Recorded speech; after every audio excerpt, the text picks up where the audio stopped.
Hey guys, it's Ashley. Welcome back to my channel. As you can see by the title of today's video, today we are going to be continuing the Scream franchise with Scream 5, or Scream 2022, directed by Radio Silence. And I know it's technically not called Scream 5, but that's what I'm going to be calling it in this video, so sorry if that bothers you. But yeah, I am especially excited to be continuing the Scream franchise today because the way I look at it, we're finally getting back into the good stuff. Yeah, my Scream 4 commentary was definitely my most disliked video to date, but honestly that's totally fine because I'm not going to sit here and pretend that I like that movie. And to be perfectly honest, that's really the only Scream film that I actually think is not good. So yeah, Scream 5. In the same vein of like Halloween 2018, this film is a bit of a requel. So it's still a sequel, but it's kind of rebooting a franchise that has been dormant for a little bit. But unlike Halloween, this one doesn't disregard the films that came before it necessarily. Yeah, I did catch this one in theaters when it came out. It was a very exciting time for me. I've seen it several times since then. The Scream films are always a blast to see on the big screen. And the last time I saw it was actually shortly before I saw the last one in theaters, so it's been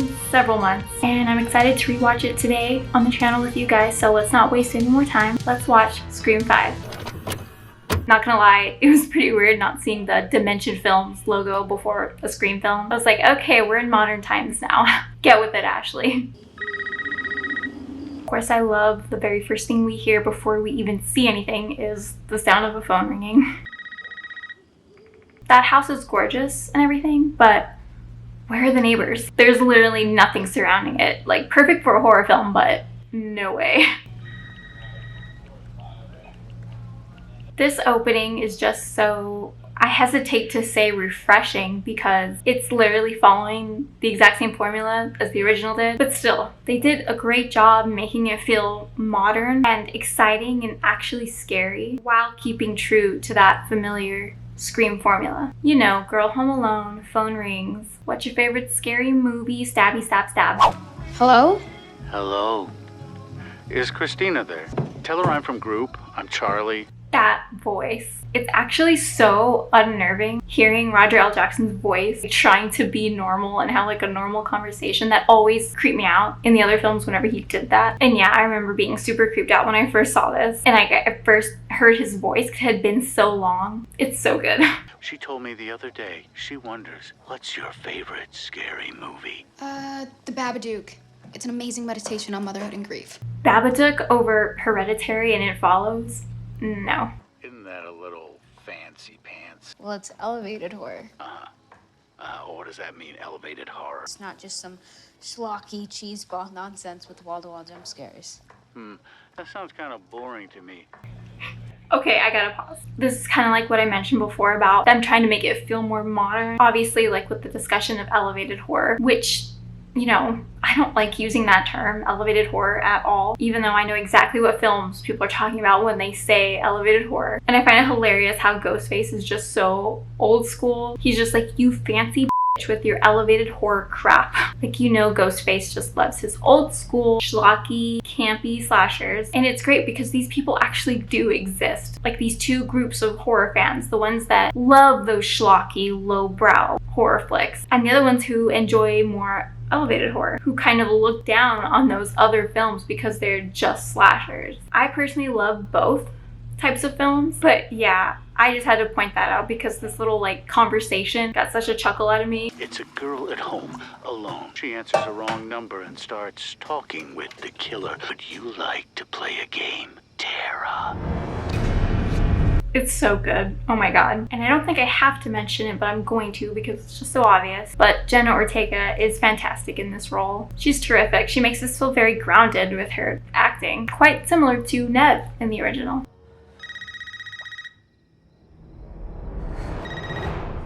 Yikes. Stab movie trivia. 3 rounds. You call the cops, she dies. You get a question wrong, she dies. Love when Ghostface busts out the horror trivia. Who was the killer in Stab 1? It's Billy Loomis! It's Billy Loomis, and he was Sydney's boyfriend, and he was played by Luke Wilson. Excuse me. Stu, the best Ghostface, literally. You kinda deserved it, girl. All systems disarmed. And this is so cool with the alarm and him disarming the system. Do you think I made it inside your house before you could rearm? Such a good jump scare. Oh. Now this is mean. Such a cool shot. Him just rising and that score going.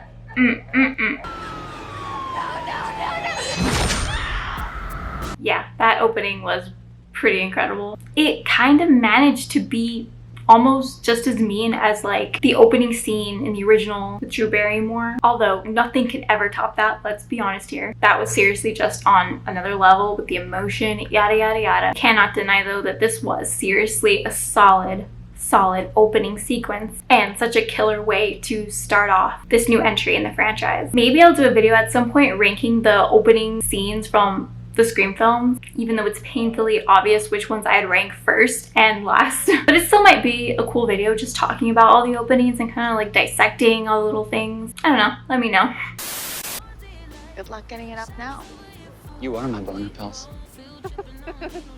No. Just want to say before we go any further, I love Melissa Barrera as Sam. I wasn't even aware of this at the time that this came out, but apparently she received a lot of hate when this came out, like about her acting and just really awful things. I don't agree. I just simply don't agree. I mean, to come on board to such a beloved franchise and to essentially become like the new final girl, I couldn't even imagine the amount of stress. Like, I know that she's not Sydney, like Sam is not Sydney, she's not really supposed to be Sydney, could never be Sydney, but to kind of fill those shoes, you know? Absolutely insane. But I think she did a really great job. I think Melissa's performance is great, especially in part 6, but we'll get to that eventually. Tara was attacked.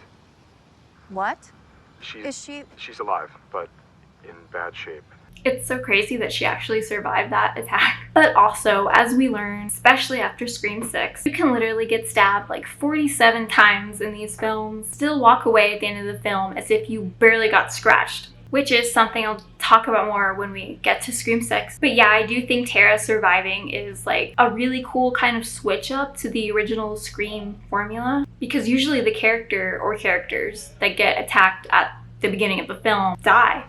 And Tara lives. And I honestly just love that. She's coming? Yeah. Watch everything get worse. So here we're introduced to the new group of friends who we're gonna follow throughout the rest of the film. And honestly, I like them all. Of course, out of these specific characters, only Chad and Mindy will survive and go on to the next film. And I will say, I like both Chad and Mindy more in the 6th film. You've never seen Stab. I mean, I've never seen Gone with the Wind either, but I don't consider it like a huge hole in my cinematic education. I agree with everything he just said. A guy named Billy Loomis and his friend carved up a bunch of high school kids while wearing this Halloween ghost mask. You mean like in Halloween? No. Sounds a lot like Halloween. All right, it's a little like Halloween. Okay. Some idiot gets the bright idea to put on the mask, kill his friends, and get famous too. Last time it happened was in 2011. Let's not bring that up. This is my boyfriend, Richie. It's so nice to meet you, and I'm so sorry if I'm intruding. Hi, Richie. Hi, where's... I just want to say really quick, like with all the Scream movies, it's all about dissecting the clues and trying to figure out who the killer is. And I've never been particularly good at predicting who the killers are. And with this film, while watching it, I truly had no clue. Everyone says it was so obvious. I didn't have any clue. And I honestly just kind of gave up trying to guess. So many people were like, I knew it was Amber. I knew it was Richie. I truly didn't have a clue up until maybe about 5 minutes before the killer reveal. So. I was so scared.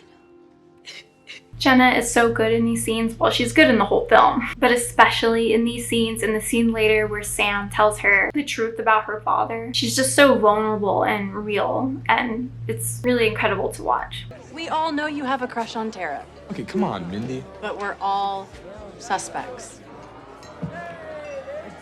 Cuts to Amber immediately. I was truly blind, like all the clues were there. It just went right over my head. And I think what happens when I watch these films, especially in the theater for the first time, I just get overly excited to be there. And I get so invested in the characters. And I'm almost like too on edge for the majority of the film to really, like truly consider who I genuinely think the killers are. But that's why I always love rewatching movies though. You always catch something that you didn't catch that first time, so. Liv, you want a real drink? Or you happy sitting at this kid's table? All right, hey, listen up. Ugly or Michael Myers, it was a summer fling, all right? Excuse me? Hey, Queen. I love this scene so much. That's you, pretty boy! Get out of my f***ing car! I love the inclusion of Red Right Hand here. I think they nailed it. It's not a Scream film without it.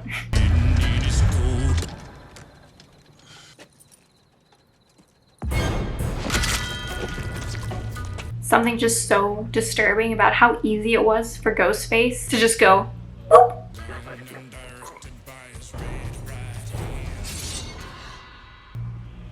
Obsessed, absolutely obsessed with that scene. How you doing, Sam? Antipsychotics aren't working as well as they used to, are they? Okay, pause. We've hit our first little bump in the road.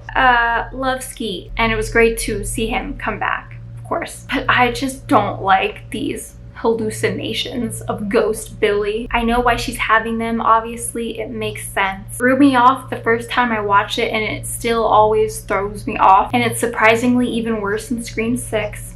I think they could have just had it to maybe where Sam just heard his voice or something a little more subtle. I don't know. Again, nothing against Skeet. I want to love his inclusion in these films so badly, but I just can't. He just looks so off, and it throws me off. Every time he pops up wearing the same thing that he wore in the original. Yeah, I don't know how you guys feel about that, but yeah, it does not work for me personally.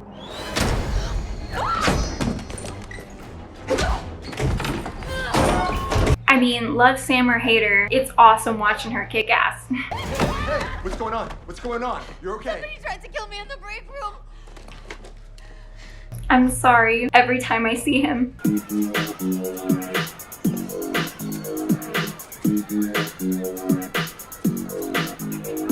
Your presence here is not helping. Maybe when the sun comes up, you and your boyfriend can hit the road and leave it to people who actually care about this community. Didn't like Judy in part 4. Still gets on my last nerve now. And I found these old diaries that you kept from high school. Sam, what is Please, I have to do this. So here we find out that Sam's actually the daughter of Billy Loomis. Which means at some point in high school, Billy got another girl pregnant and probably still continued to date Sydney, which is so gross. Sydney deserved so much better. But yeah, I mean, I like this. I think it was a cool way to link the character of Sam back to the original Woodsboro murders and to Billy Loomis. It makes sense. The writing is good. I like it. Not the Billy hallucinations though. No, still don't like those. Oh my god, Dewey. Okay, pause.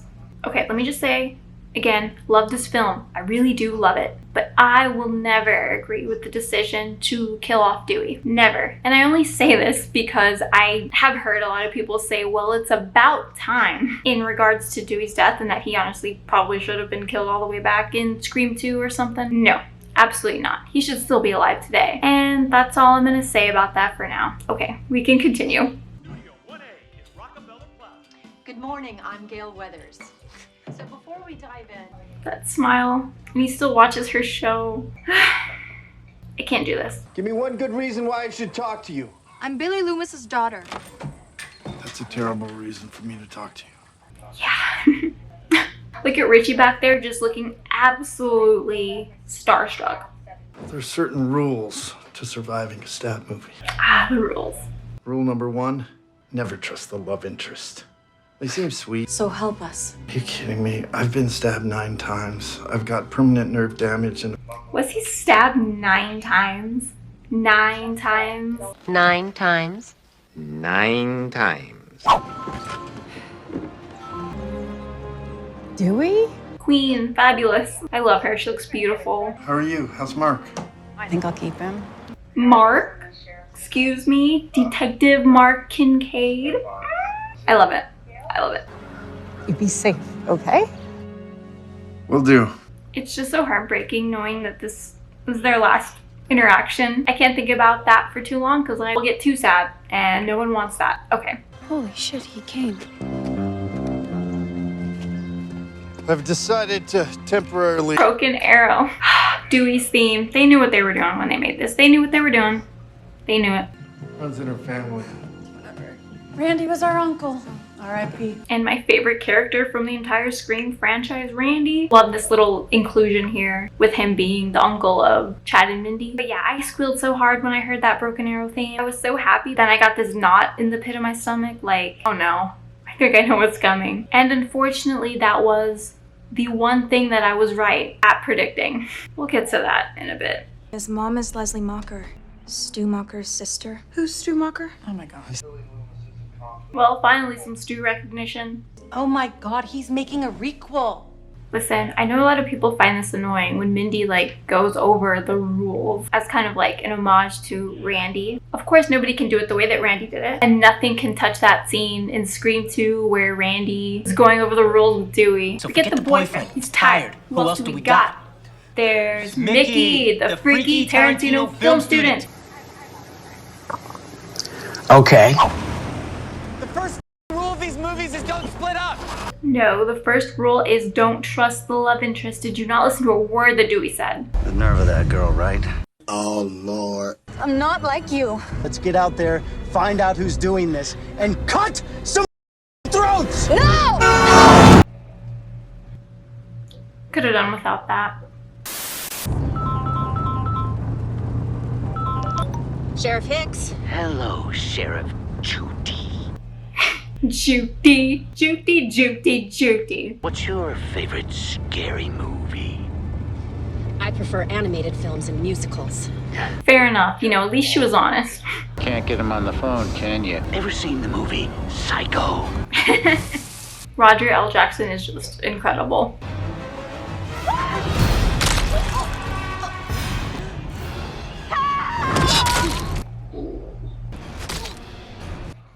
Okay, that is brutal though. In broad daylight too, which I don't know if it's just me, but almost seems scarier. Kind of like Randy's death in part 2. Like it just feels wrong to me. Like someone surely would have seen this happen.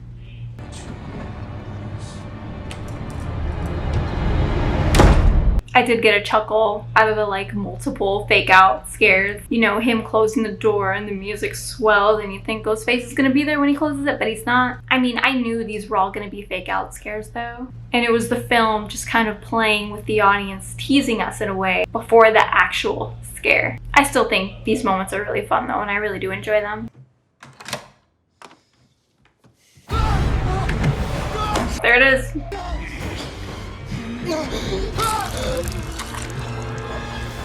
Wowie, wowie, wowie, wow. That is a gnarly effect though.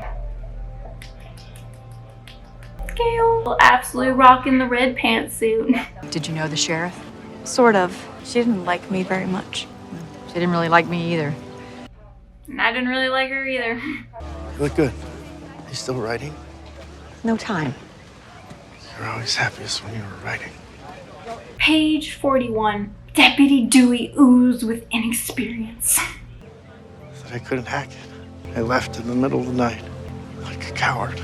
You are a lot of things, Dewey, but you are not a coward. This interaction is just so good and like incredibly heartfelt. Sorry about you. Who's at the hospital? Who's watching my sister? Just heard about the sheriff. Attention. Come on, let's go! Are the doors locked? Yeah, we should check the door. Joey and Pacey check the front door, Jen. Okay, Tara's watching Dawson's Creek, created by none other than Kevin Williamson. On the screen there was Scott Foley, aka Roman Bridger from Scream 3. I love the Scream movies, man. And that would totally be me watching Dawson's Creek in the hospital bed. I love that show, but that's besides the point. Reggie? What are you doing here? You were in trouble. Did you hit me with a phone? Hit me with the phone, Dick.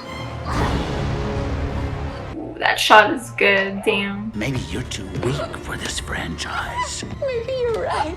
Or maybe I'm just stalling for time, kid.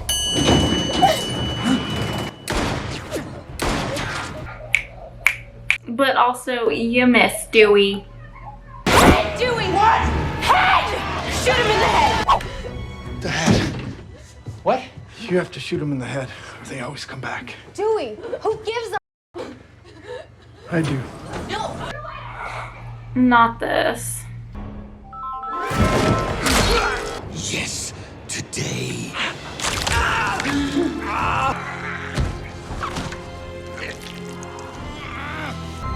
It's an honor. Okay, pausey pause. I hugely disagree with the decision to kill off Dewey. Obviously, like I said earlier.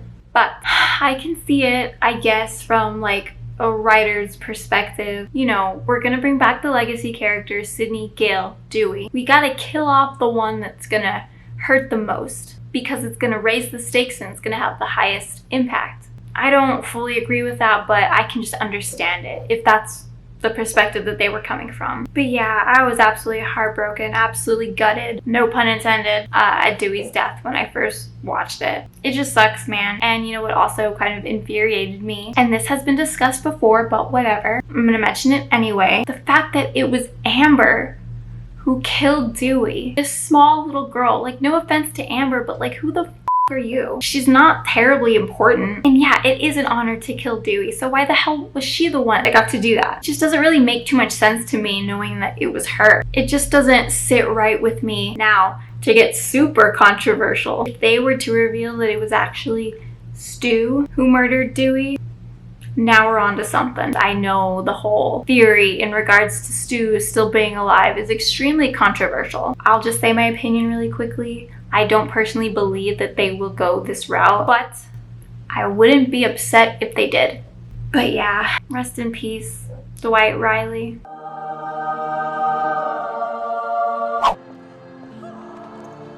Oh, and seeing Gale's reaction is arguably even more heartbreaking than watching Dewey's death itself. I came as soon as I heard. Okay, I do want to talk really briefly about something that I actually consider to be a critique of mine for this film. It's the return of the legacy characters, so Sydney, Gale, Dewey. I totally understand that this film isn't meant to be purely about these characters anymore. That's totally fine. I don't have a problem with that at all. I mean, I just feel like they were underutilized. I mean, I loved Dewey's role in this movie up until he got killed. But Gale and especially Sydney, they do have a few great moments towards the end of this film where they kind of like kick ass. I don't know, maybe it's just me, but I just wanted more. And I guess I should be grateful that Nev came back for this because she's not even in the 6th one. But yeah, I just kind of wanted to briefly mention that because it is always on my mind. Anytime I watch this film, it doesn't ruin the film for me, obviously, but yeah, I felt like the legacy characters were definitely a little bit underutilized. I'm sorry. You're Billy's daughter. I can only imagine how awkward that must be for Sydney. What do you want from me, lady? Hey, watch your tone, new girl. You know how they always say it goes back to the original? Here's the original. I know a lot of people cringe at that line. I love it. I don't even care. I mean, it's the truth. I started all of this. No, you didn't. Billy Loomis started this, and we're gonna end it. Excuse me, didn't Roman Bridger technically start all this? Supposedly.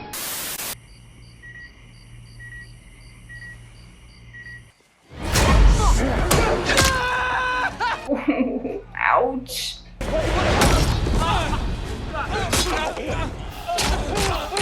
Jeez Louise. Again, it's as if getting stabbed multiple times just does nothing to these characters in these films. And I'm not necessarily mad at that, but just something that I can't not notice and not bring up, you know? Again, you're telling me that's supposed to be Amber f***ing up this jock right here and also the one that killed Dewey?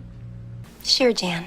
Hey, hello! Can we cut the music, please? Hi. Gen Z, how are you? Both Sam and Tara here have been attacked by the killer twice, so if I were you, I would probably leave. Okay, I tried to be nice, get the f*** out. He was just so likable too, Richie. Honestly, probably my favorite character up until the point where it's revealed he's the killer.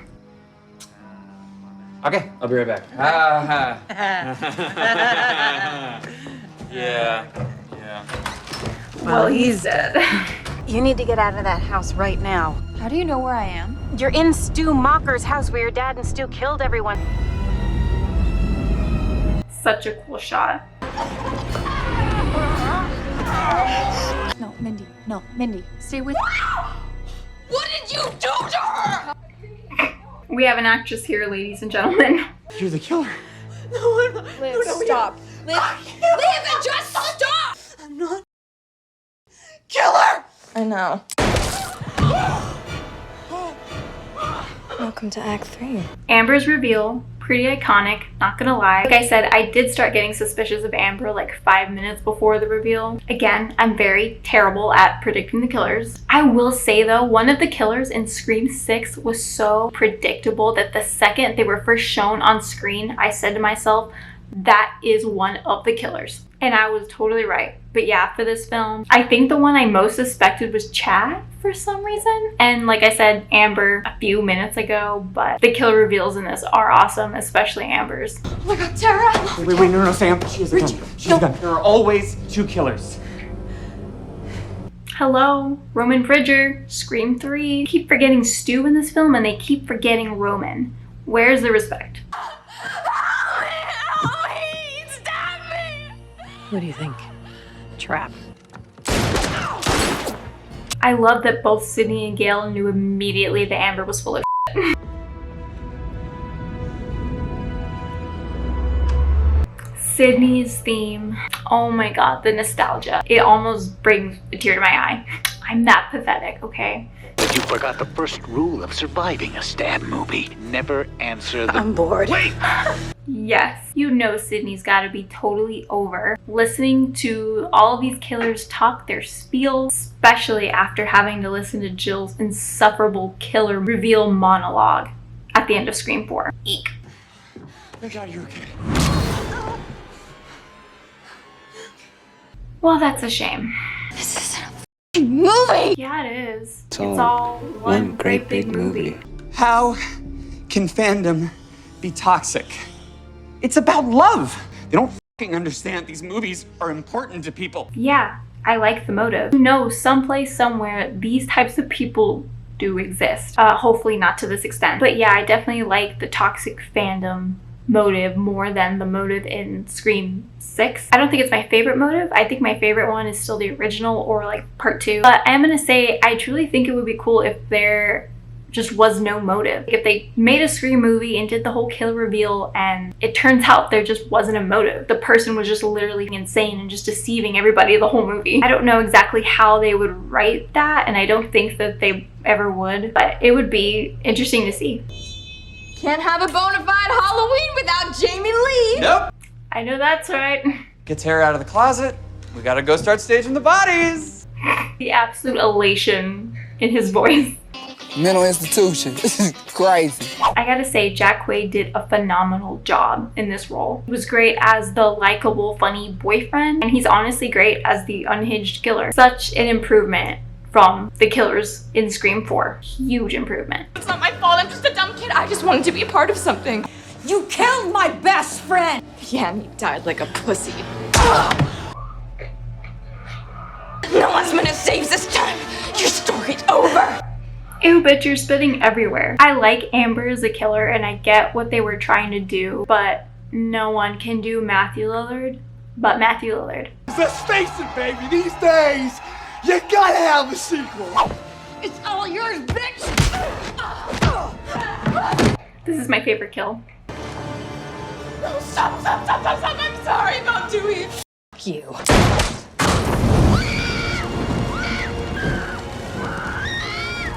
Enjoy that torch. What are you gonna do now, huh? Pop out of that closet in a ghost face mask? No. What would that be, huh? I love his laugh right here. Never with the daughter of a serial killer.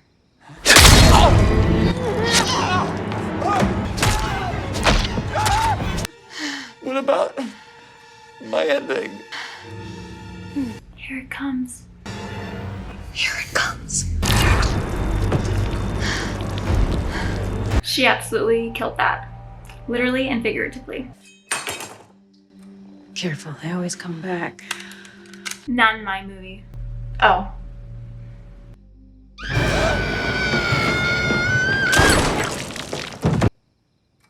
I still prefer the Babadook. Could have done without that line. Gotta be honest, but it's okay. It's okay. Sydney.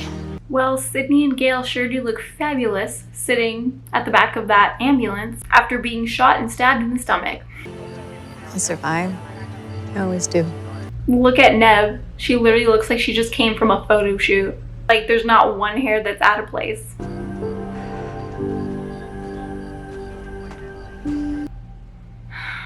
I can't. I just can't with the Billy hallucination. Now he's just appearing to her, nodding as if he's this heroic figure / proud father. It's like, no, Billy sucked in the original. I don't know why they went that route, but I digress. In this very house, a tragic story ended. This is a pretty cool ending shot. It looks a little fakey because I think it is nowhere near as beautiful as the original's ending shot. And we don't get that cool Moby song, but it's still a cool homage to the original. For Wes, the one and only. Okay guys, that was Scream 5. A really solid Scream sequel and just an enjoyable slasher film in general. I think it paid homage to the original and had just enough callbacks, but not to the point where it felt derivative, in my personal opinion. It still felt new and fresh and modern and smart. I liked the majority of the characters. I liked the toxic fandom theme in regards to the motive. Had super brutal kills, had some really good humor, but was still scary and tense in the scenes that called for that. Something that Scream 4 failed entirely at, so I'm glad they got it right with this one. I don't think it was perfect. I don't agree with killing Dewey, like I said a million times. And I was slightly disappointed with the legacy characters. Like I mentioned earlier, they just felt a little underused, but yeah, overall, I really enjoy Scream 5, and I always have a blast rewatching it. I'm really excited to watch Scream 6 with you guys whenever that time comes. But yeah, I appreciate you guys watching Scream 5 with me on the channel today. Subscribe to my second channel if you're interested. I'll have it linked in the description box below. And yeah, take care.